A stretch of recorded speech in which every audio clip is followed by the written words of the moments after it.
반갑습니다. 유태인 목사입니다. 오늘은 요한계시록 14장 말씀을 함께 살펴보겠습니다.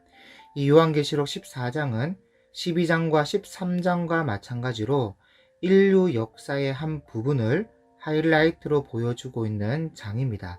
그래서 어느 시점의 하이라이트인가 라고 했을 때 먼저 12장에 나오는 여자와 용의 환상은 이스라엘이라 이름하는 야곱으로부터 인류 역사의 종말 때까지 눈에 보이지 않는 영적 세계에서 치열한 싸움이 있었음을 알려주는 하이라이트라 할 수 있고, 13장은 마지막 7번째 나팔이 불기 전에 마지막 3년 6개월간의 적그리스도와 거짓 선지자들이 와서 기독교를 박해하고 온 세상을 미혹하는 역사를 하이라이트로 보여주고 있습니다.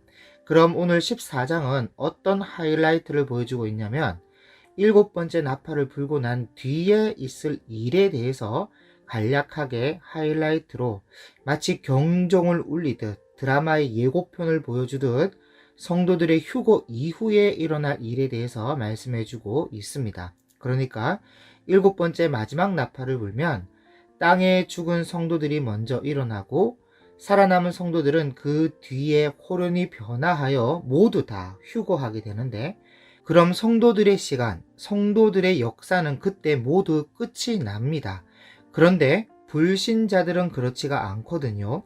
불신자들은 이 땅에 남아서 예수님의 재림을 기다려야 합니다. 그런데 중요한 것은 예수님의 재림이 있기 전에 여러 일들이 있어야 한다는 것이죠. 진노의 7대접 재앙도 받아야 되고, 거짓 선지자들의 우두머리 격대는 음녀가 받을 심판도 있고, 큰 성 바벨론, 온갖 음란과 거짓의 본고장 같은 큰 성 바벨론이 받을 심판도 있는데, 이 모든 일이 있은 후에 예수님이 재림하십니다. 그래서 14장은 성도들의 휴거 이후 예수님이 재림하시기까지에 있을 일을 하이라이트로 압축하여 예고하면서, 한편으론 성도들에게 끝까지 믿음을 저버리지 말 것과 끝까지 인내함으로 승리해야 함을 촉구하고 있습니다. 그래서 14장에는 마지막 나팔이 불고 휴거하게 되면 이스라엘의 입 맞은 자의 수인 14만 4천 명이 성도들의 역사가 끝남을 기념하듯이 새 노래를 부르는 장면이 나오고, 무너지게 될 큰 성 바벨론에 대한 심판과 666의 표를 받고 짐승에게 경배했던 불신자들의 심판에 대해 말씀을 해주고 있습니다. 그리고 드디어 구름 타고 오시는 예수님의 장면을 압축하여서 보여주고 있는데, 자세한 내용은 본문과 함께 살펴보겠습니다. 1절입니다. 또 내가 보니 보라, 어린 양이 시온산에 섰고 그와 함께 14만 4천이 서 있는데 그들의 이마에는 어린 양의 이름과 그 아버지의 이름을 쓴 것이 있더라. 자, 여기 그들의 이마에는 어린 양의 이름과 그 아버지의 이름을 쓴 것이 있다고 하는데, 이것이 뭐냐면 요한계시록 7장에 나오는 별이 떨어지고 난 뒤에 천사들이 구원받을 자들, 회개한 자들에게 인치신 그 인을 말하는 것입니다. 2절, 내가 하늘에서 나는 소리를 들으니 많은 물소리와도 같고 큰 우레소리와도 같은데, 내가 들은 소리는 검은 고 타는 자들이 그 검은 고를 타는 것 같더라. 자, 그러니까 처음 듣는 어떤 노래를 들었다는 것인데, 그들이 보좌 앞과 내 생물과 장로들 앞에서 새 노래를 부르니 땅에서 속량함을 받은 14만 4천 밖에는 능히 이 노래를 배울 자가 없더라. 자, 여기 보좌 앞에 있는 내 생물은 요한계시록 4장 7절에 나오는 사자 같고 송아지 같고 얼굴이 사람 같고 독수리 같은 내 생물을 말하는 것이고, 장로들은 요한계시록 4장에 나오는 24장로들입니다. 이들이 이스라엘의 14만 4천 명과 함께 새 노래를 부른다는 것이죠. 물론 여러분, 여기 보면 땅에서 속량함을 받은 14만 4천이니까 이스라엘에 한정된 14만 4천이 아닌 속량받은 모든 사람을 지칭하는 상징적인 숫자일 수도 있습니다. 그런데 장담할 수가 없어요. 아무 근거가 없다고요. 그런데 성경에는 분명 밝혀놓기를 분명히 이스라엘의 14만 4천 명이라고 요한계시록 7장에 말씀하고 있으니까 저는 이스라엘의 14만 4천으로 보고 있고 그렇게 설명하는 것이 더 타당하다 그렇게 생각을 합니다. 4절입니다. 이 사람들은 여자와 더불어 더럽히지 아니하고 순결한 자라. 이 사람들이라는 것은 속량받은 14만 4천 명을 말하는 것이고 여자와 더불어 더럽히지 아니하고 순결한 자다라는 말은 결혼하지 않았다 그런 말이 아닙니다. 그리고 혼 외에 다른 여자와 동침했다 그런 말도 아니에요. 이 말은 여자라는 어떤 음녀 혹은 다른 종교를 말하는 것입니다. 하나님 외에 다른 신을 섬기고 다른 신을 섬기는 문화에 동화되지 않았다는 그런 뜻이에요. 이 사람들은 여자와 더불어 더럽히지 아니하고 순결한 자라. 어린 양이 어디로 인도하든지 따라가는 자며 사람 가운데서 속량함을 받아 처음 익은 열매로 하나님과 어린 양에게 속한 자들이니 그 입에 거짓말이 없고 흠이 없는 자들이더라. 제가 볼 때 정말 이 정도의 사람들이라면 특히 마지막 때 세상 문화가 온 세상을 장악하고 있을 때에 이 정도의 평가를 받는 사람들이라면 아마도 어릴 때부터 유대교 율법의 훈련을 잘 받아온 사람에다가 성경과 예수 그리스도를 알고 믿어서 진짜 참 사랑으로 율법을 따르고 참 사랑으로 그리스도를 사랑하는 사람들이 아니겠는가? 특히 끝에 처음 익은 열매로 하나님과 어린 양에게 속한 자들이니 이런 말씀이 있는 것을 봤을 때 처음 익은 열매가 하나님에게 있어서 이스라엘이거든요. 하나님이 처음으로 내 나라 내 백성으로 삼은 나라가 이스라엘과 유대인이고 또 율법이라는 하나님의 선하시고 거룩한 법을 처음 제정하여 주신 백성들도 이스라엘 유대인들입니다. 그러니까 이스라엘은 처음 익은 열매예요. 그래서 저는 14만 4천 명이 이스라엘의 수라고 기록되어 있는 것처럼 처음 익은 열매다. 율법으로 거룩하신 하나님의 뜻을 받들고 거기다가 예수 그리스도를 알고 믿어 속량함을 받은 사람들이 아닌가 그렇게 본다는 것이죠. 그럼 당연히 14만 4천 명은 상징적인 수가 아니라 이스라엘의 수가 되는 것입니다. 6절입니다.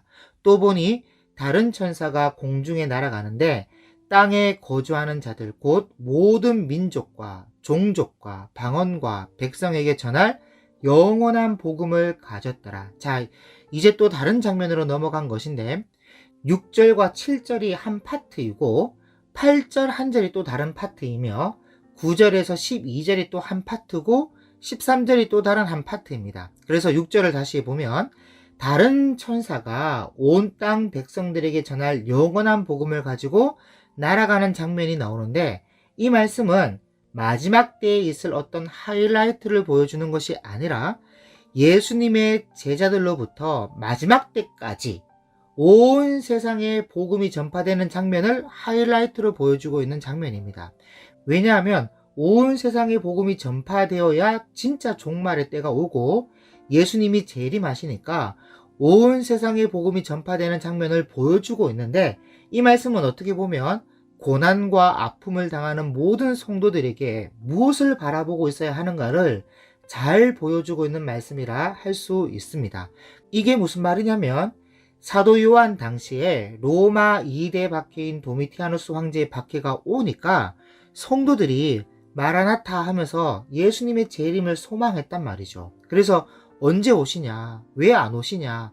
오시는 건 맞냐? 사도 요한이 죽기 전에 아마 오시지 않겠냐? 분명 오실 거야. 오셔야 돼 하면서 그저 예수님의 재림만 바라보고 있었단 말이죠. 그런데 말씀은 그렇지가 않다는 거예요. 아직은 예수님이 오실 때가 아니라 모든 민족과 종족과 방언과 백성에게 영원한 복음이 전파되어야 한다는 것을 보여주고 있는 겁니다. 그래서 성도들은 고난 가운데 재림만 바라보지 말고 영원한 복음을 바라보고 인내해야 함을 알려주고 있고 무엇보다 7절 보세요. 그가 큰 음성으로 이르되 하나님을 두려워하며 그에게 영광을 돌리라. 이는 그의 심판의 시간이 이르렀음이니 하늘과 땅과 바다와 물들의 근원을 만드신 이를 경배하라 하더라. 이런 자세를 가져야 한다는 것이죠. 하나님만 두려워하고 그에게 영광을 돌리며 결국 심판하실 하나님을 바라보며 경배하자. 그래서 요한 당시의 성도들뿐만 아니라 오고 가는 모든 성도들에게 고난을 대하는 자세를 이렇게 알려주고 있어요. 8절입니다. 또 다른 장면인데, 또 다른 천사 곧 둘째가 그 뒤를 따라 말하되 무너졌도다 무너졌도다 큰 성 바벨론이여 모든 나라에게 그의 음행으로 말미암아 진노의 포도주를 먹이던 자로다 하더라. 자, 그러니까 이 말씀은 큰 성 바벨론이 무너지는 장면을 하이라이트로 압축하여 보여주고 있는데, 먼저 이 큰 성 바벨론이 무엇이냐면 적 그리스도가 복원시키고 새로 구축한 나라입니다. 그래서 어디에 어느 나라를 토대로 해서 새롭게 구축하느냐라고 했을 때 아마도 미국이 아니겠는가 그렇게 보고 있습니다. 자세한 것은 18장에 가서 다시 설명하겠지만, 큰 성 바벨론에 대해서는 우리가 알아야 되는 것이 세 단계의 바벨론이 있어요. 세 단계. 첫 번째는 진짜 바벨론. 느부갓네살 왕이 이스라엘을 멸망시키고 백성들을 잡아갔던 진짜 바벨론 나라가 있고, 두 번째는 영적 바벨론이 있습니다. 그것은 사도 요한 당시의 로마가 영적 바벨론이라 할 수 있고, 마지막 세 번째는 적 그리스도와 거짓 선지자들의 나라, 인류 역사의 종국사적 종말에 적 그리스도가 복원시킨 나라, 그래서 그 나라를 통해서 온 세상을 지배하려고 하는 나라가 있는데, 그것이 아마도 미국이 아니겠는가 하는 것이죠. 이것은 미국의 어떤 성서학자도 미국이 마지막 바벨론이다 그렇게 말한 분이 있습니다. 어쨌든 이런 장면은 사도 요한 당시의 고난 가운데 있는 성도들에게 있어서 큰 성 바벨론 같은 로마가 무너지게 될 것이다 라는 소망을 가지게 하고, 그로 인해 인내할 수 있는 동력을 얻고 모든 고난을 견딜 수 있게 하였습니다. 자, 그 다음 9절입니다. 이 또 다른 장면으로 넘어가는데, 또 다른 천사 곧 셋째가 그 뒤를 따라 큰 음성으로 이르되 만일 누구든지 짐승과 그의 우상에게 경배하고 이마에나 손에 표를 받으면 그도 하나님의 진노의 포도주를 마시리니 그 진노의 잔에 섞인 것이 없이 부은 포도주라. 거룩한 천사들 앞과 어린 양 앞에서 불과 유황으로 고난을 받으리니 그 고난의 연기가 세세토록 올라가리로다. 짐승과 그의 우상에게 경배하고 그의 이름 표를 받는 자는 누구든지 밤낮 쉼을 얻지 못하리라 하더라. 자, 이 말씀은 요한계시록 13장에서 보았듯이 적그리스도와 거짓 선지자들이 와서 성도들을 괴롭히면서 성도들에게 가장 많이 요구하는 것이 있는데, 그것이 이마나 손에 666 표를 받게 하고 짐승과 그 우상에게 경배할 것을 요구한다는 거예요. 그래서 짐승과 우상에게 경배하기만 하면 666 표를 줘서 세상 물질 문명의 편리함을 모두 다 누릴 수 있게 해주는데, 문제는 받는 즉시 우상과 짐승을 섬기게 된다는 거예요. 뭐 나는 짐승과 우상에게 경배하지 않고 666 표만 받아서 세상 물질 문명을 누려보겠다. 그게 안 돼요. 받는 즉시 짐승과 우상에게 경배하게 될 것입니다. 그래서 결국은 666 표를 받으면 하나님의 진노의 포도주를 마시게 되고 불과 유황으로 고난을 받게 될 거예요. 그래서 다른 방법이 없습니다.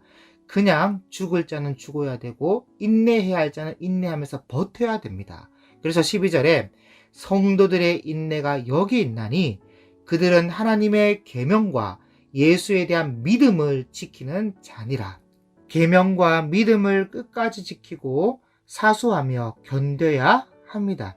그리고 이렇게 성도의 인내와 믿음에 대해서 13장에서도 말씀하고 있고 여기 14장에도 또 말씀하고 있는 것을 보면 그만큼 적그리스도의 때가 힘든 때라는 것이고 그만큼 인내와 믿음을 지키는 것이 중요하다는 것을 알려주고 있는 것이죠. 13절 또 내가 들으니 하늘에서 음성이 나서 이르되 기록하라 지금 이후로 주 안에서 죽는 자들은 복이 있도다 하시매 성령이 이르시되 그러하다 그들이 수고를 그치고 쉬리니 이는 그들의 행한 일이 따름이라 하시더라. 이 구절은 장례식 때 참 많이 쓰는 구절이죠. 어쨌든 이 13절은 마치 12절과 이어지는 것처럼 보이지만 사실은 또 다른 한 장면을 압축하여 보여주고 있는 말씀인데 성도들의 삶에 대한 결론과 같은 말씀을 하고 있는 거예요. 물론 12절과 연결하여 봐도 큰 문제는 없습니다. 12절과 연결하여 적그리스도 때에 죽게 되는 성도들에 대한 말씀도 될 수 있어요. 그렇지만 그것보단 예수님과 제자들을 통해 복음이 전파된 이후로부터 마지막 휴거할 때까지 그 복음을 받아들여 그리스도를 믿게 된 모든 성도들을 향한 메시지가 더 정확하다 할 수 있다는 것이죠. 왜냐하면 성도들은 자이든 타이든 항상 시험과 시련과 고통과 고난과 아픔이 늘 따라옵니다. 그럴 때 끝까지 견디고 인내하여 믿음을 잃지 않고 또 배반하거나 예수님을 부인하거나 다시 유대교로 돌아갔던 유대인들과 같이 그렇게 복음과 믿음을 배신하지 않고 주 안에서 죽게 된다면 그보다 더 좋은 복은 없다는 거예요. 특히 당시 로마의 2대 박해로 인하여 고난 가운데 있는 성도들과 앞으로 로마의 10대 박해까지 고난을 경험하게 될 성도들, 그리고 각 시대마다 겪게 될 고난과 또 적그리스도의 시대 때 겪게 될 대박해까지 항상 성도들은 고난 가운데서 인내해야 할 몫이 남아 있습니다. 그래서 그럴 때 주 안에서 죽는 것이 복이 되는구나 하면서 성도들은 인내해야 한다는 것이죠. 왜냐하면 그 죽음이 수고를 그치고 쉬는 것이며 또한 행한 일이 따른 보상, 곧 상급을 받게 될 일이기 때문에 성도의 복이 여기에 있다는 것입니다. 그래서 믿음으로 인내해야 한다는 거예요. 그 다음 14절입니다. 이제 진짜 예수님이 재림하시는 장면을 하이라이트로 보여주고 있는 것인데, 또 내가 보니 흰 구름이 있고 구름 위에 인자와 같은 이가 앉으셨는데 그 머리에는 금 면류관이 있고 그 손에는 예리한 낫을 가졌더라. 여러 번 말씀드렸던 것처럼 예수님의 재림은 마지막 나팔을 불자마자 재림하시는 것이 아니라 나팔을 불면 먼저 성도들의 휴거가 있고 그 다음 이 땅에 남아있는 불신자들에게 진노의 7 대접 재앙을 내린 후에 마지막으로 추수하기 위해 예리한 낫을 들고 예수님이 재림하십니다. 지금 그 장면을 14절에서 16절까지 말씀하고 있는 거예요. 그러니까 이 땅에서의 시간이 진짜 끝나는 날이 이때죠. 성도들의 시간은 휴거 때 이미 끝났고 그 뒤에 불신자들의 시간까지 끝나는 날이 온다는 것을 하이라이트로 압축하여서 보여주고 있습니다. 그래서 15절에 또 다른 천사가 성전으로부터 나와 구름 위에 앉은 이를 향하여 큰 음성으로 외쳐 이르되 당신의 낫을 휘둘러 거두소서 땅의 곡식이 다 익어 거둘 때가 이르렀음이니이다 하니 구름 위에 앉으신 이가 낫을 땅에 휘두르매 땅의 곡식이 거두어지니라. 그러니까 한 천사가 성전으로부터 나와서 구름 위에 앉으니, 그러니까 예수님이시죠. 예수님에게 이제 때가 되었습니다. 곡식을 거둘 때입니다. 그렇게 말하니까 16절에 예수님께서 낫을 휘둘러서 땅의 곡식을 거뒀다, 그런 내용인데 그냥 한 문장으로 간단하게 압축하여 재림하실 때 일을, 또 그때 있을 일을 기록해 놓은 것이죠. 그런데 17절부터 보면 16절의 이야기를 좀 더 풀어서 설명해 주고 있어요. 16절에 압축된 이야기를 어떻게 걷어서 어떻게 처리하신다는 것을 어느 정도 풀어서 설명해 주고 있는데 17절을 보시면 또 다른 천사가 하늘에 있는 성전에서 나오는데 역시 예리한 낫을 가졌더라. 또 불을 다스리는 다른 천사가 제단으로부터 나와 예리한 낫 가진 자를 향하여 큰 음성으로 불러 이르되 내 예리한 낫을 휘둘러 땅의 포도송이를 거두라. 그 포도가 익었느니라 하더라. 그러니까 예수님만 예리한 낫을 들고 계신 것이 아니라 재림하실 때 함께하는 천사들도 예리한 낫을 들고 있다는 거예요. 그래서 불을 다스리는 다른 천사가 제단으로부터 나와서 큰 음성으로 낫을 휘둘러 땅에 포도송이를 거두라 하니까 예수님과 함께한 천사들이 낫으로 포도송이를 거두는데, 여러분 이 포도송이가 비유거든요. 이 포도가 뭐냐면 불신자들입니다. 이 땅에 남은 불신자들을 예리한 낫으로 베어 죽이는 것을 이렇게 포도송이를 베어 거둬들이는 것으로 표현하고 있어요. 그래서 19절에 천사가 낫을 땅에 휘둘러 땅에 포도를 거두어 하나님의 진노의 큰 포도주 틀에 던짐에, 자 그러니까 적그리스도와 거짓 선지자들과 불신자들이 함께 한편이 되어서 성도들을 박해하고 못살게 굴고 하나님을 비방하고 욕하고 정말 악한 짓을 서슴지 않았던 이들을 예수님께서 잡아 죽이시는데, 잡아다가 죽인 이 포도송이를 하나님의 진노의 큰 포도주 틀에 던져서 그 틀로 포도들을 밟아 터뜨려요. 그래서 20절에 성 밖에서 그 틀이 밟히니 틀에서 피가 나서 말굴레까지 닿았고 1600 스타디온에 퍼졌더라. 자, 여러분 여기 1600 스타디온이라고 하는데 한 스타디온의 길이가 192m입니다. 그러니까 1600 스타디온이라고 하면 약 30만 7천 미터인데 진짜 이만큼 피가 흘러갔는지는 모르겠습니다만 엄청나게 많은 불신자들이 죽어서 피가 흘러 넘치게 된다는 것을 말해주고 있는 것이죠. 그러니까 심판이죠, 심판. 육체로 있는 불신자들에 대한 심판을 이렇게 하신다는 거예요. 그래서 마지막 때 성도들은 휴거하여 올라가고 없고 이 땅에 남아있는 불신자들에게 예수님이 재림하시고 재림하실 때 이런 심판을 하신다는 것을 두 번에 나눠서 압축하여 하이라이트로 보여주고 있습니다. 하나는 14절에서 16절이고 이것을 좀 더 자세하게 살펴서 두 번째로 설명하고 있는 부분이 17절에서 20절이다. 그렇게 보시면 되겠습니다. 그래서 다시 한번 정리를 하자면 요한계시록 11장 15절에 마지막 7번째 나팔을 부는 순간 역사의 계시가 세 개의 방향으로 12장과 13장과 14장으로 나눠서 설명이 되어지는데 이 첫 번째 방향은 12장입니다. 12장은 이스라엘이라 불리는 야곱의 가정으로부터 시작된 영적인 세계의 이야기를 보여주므로 우리는 몰랐지만 그 옛날부터 눈에 보이지 않는 영적인 세계에서 영적 전쟁이 계속 이어져 왔음을 압축된 역사로, 압축된 하이라이트로 설명하고 있고, 두 번째 방향은 13장으로 마지막 때 적그리스도와 거짓 선지자들과 우상으로부터 성도들이 겪게 될 큰 환난을 용과 짐승과 또 다른 짐승 그리고 말하는 우상으로 괴롭게 한다는 것으로 압축하여 알려주고 있습니다. 그래서 그때의 성도들은 그냥 순교해야 하는데 혹 미혹되어 666을 받거나 우상에게 경배하는 순간 불과 유황으로 고난받는 곳에 들어가게 될 것을 알려주고 있어요. 그 다음 세 번째 방향은 14장으로 성도들이 휴거한 이후에 이스라엘의 입맞은 자의 수인 14만 4천 명이 성도들의 역사가 끝남을 기념하듯이 새 노래를 부르는 장면이 나오고 이 땅에 남아있는 적그리스도의 왕국, 적그리스도 성인 큰 성 바빌론이 심판받을 것과 666의 표를 받고 짐승에게 경배하던 불신자들의 심판에 대해서 말씀해주고 있습니다. 그리고 구름 타고 오시는 예수님의 재림 장면을 압축하여서 보여주고 있는데 예수님의 재림 자체가 육체로 있는 불신자들에 대한 육체적 심판임을 잘 보여주고 있지요. 그런 다음 15장부터는 장소가 이동되어서 여러 장면들을 보여주는데 15장은 휴거되어 간 14만 4천 명 외에도 수많은 사람들이 휴거되어 올라갔는데 그들이 휴거되어서 어디에 가 있는가, 어디에 머물고 있느냐, 그리고 거기서 무엇을 하고 있느냐 그런 것을 보여주고 16장은 그럼 성도들이 휴거되어 올라가고 없을 때 이 땅에 남아있는 불신자들은 어떻게 되느냐, 바로 진노의 7 대접장을 받게 된다 하는 것을 보여주고 있습니다.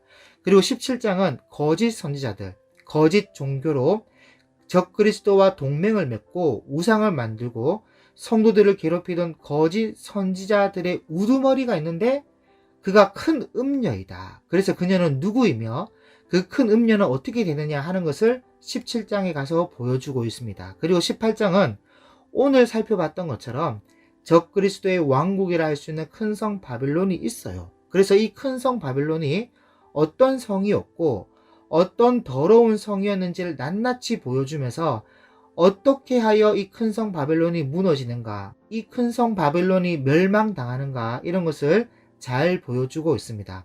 그러니까 다 역사의 하이라이트를 계시의 방향에 따라서 사건 하나하나를 따로따로 끄집어내서 보여주고 있는 것이죠.